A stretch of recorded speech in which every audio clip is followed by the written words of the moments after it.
Alright traders, good morning. It's Monday morning. Let's get right into the weekly zones. As soon as we finish with weekly zones, we'll hit the new trades that we have queued up for the week. Alright, let's drag those over and get started. Give me just a second.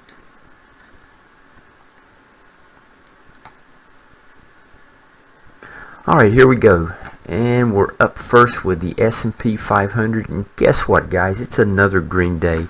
Another big opening. It just never ceases to amaze me. One of the rockiest time periods we have in the year, and this thing just will not give up an inch. We're still in that excuse me, we're still in that zone that record-breaking move that we've had off of the January lows. It's once in over 50 years. Well, last time we had a move like this was in 50 years.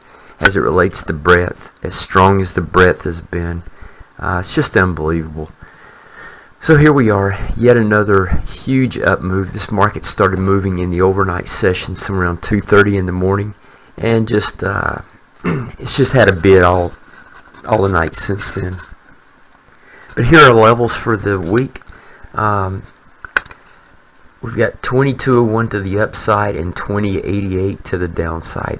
Hey, there's a snowball's chance this thing getting down to 2088 this week, so I'm selling 2110s. I've got offers in right now to sell at 2110s, about as many as I can hold in my account right now. So yeah, we're getting to the point where this is just utterly ridiculous. So hey, just lay them out there. That's what I'm going to do in the S&Ps. See if we get a little down move after. We'll probably get another 15 handles up as soon as they ring the bell this morning, and then once they fleece everybody, they'll probably start playing the same game they've done the last couple of weeks, run the market back down a little bit. So hopefully then I'll get my puts for the S&P for the week. Alright, let's look at bonds. We've got on the upside 168.07 and downside 162.08.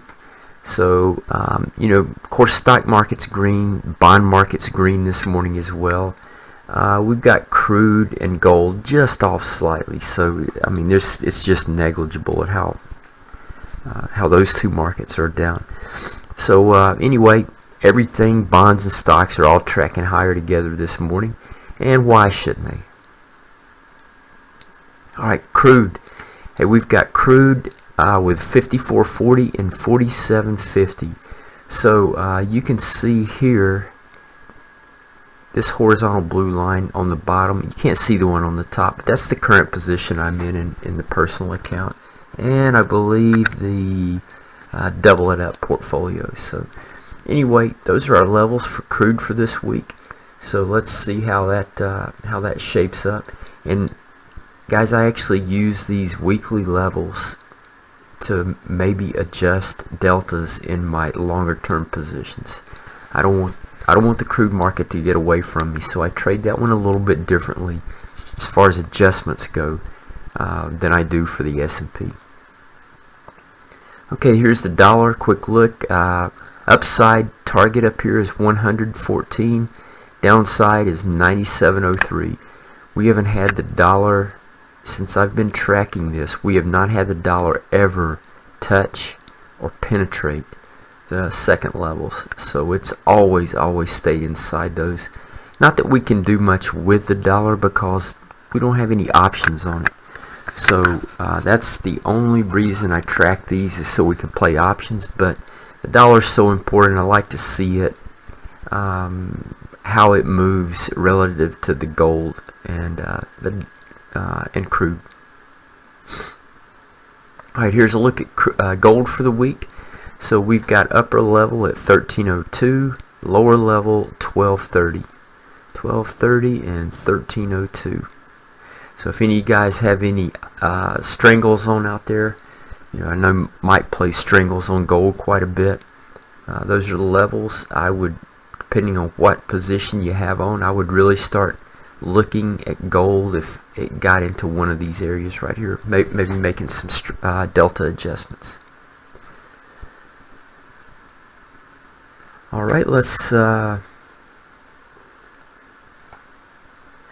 let's take a look at new trades we have queued up. None of these have taken yet, so I'll just go over what I have in the queue.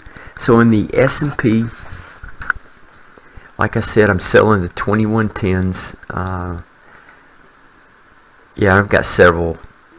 I've got a lot of puts laid out at the 2110 level if we get any down move whatsoever. SPX, this is in the this is personal account, and this is retirement account trades. So in the retirement account, I have an iron condor in the queue. I have an offer in to sell them at the here are the short strikes, 2020 and 2215, and then the wings are $40 wide. 46 days to entry, and I'm legging in this one, guys. I just, as sad as this market is, in my perspective, my opinion, I still believe we're going to get some kind of little wiggle to the downside. Yeah, I know it's not going to be much, but that breadth number has got to be reconciled at some point in time. So that's what I'm banking on. Again, we're in a 50-year run right now, and the market's off of January as far as relates to how strong the breadth has been in this market. So at some point in time, for us not to see several probes to the downside in breadth, which is just really heavy selling days, maybe back to back, just to flush them out. I mean, that's all this market's going to do anyway. It's just going to flush people out and turn around, reverse, and go back the other way. So anyway, I've got about half position on in the iron condor, and I'll put the other half on if we, God forbid, get 25, 30 points lower in the S&Ps. So I've got a broken wing butterfly queued up as well. Here are the strikes. Buying the 2170s, selling the 2120s, buying the 1990s. 60 days to expiration.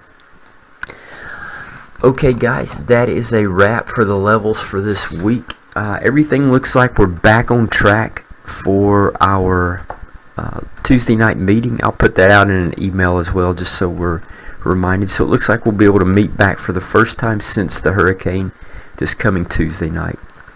Anyway, you guys have a good week, and this is BA out.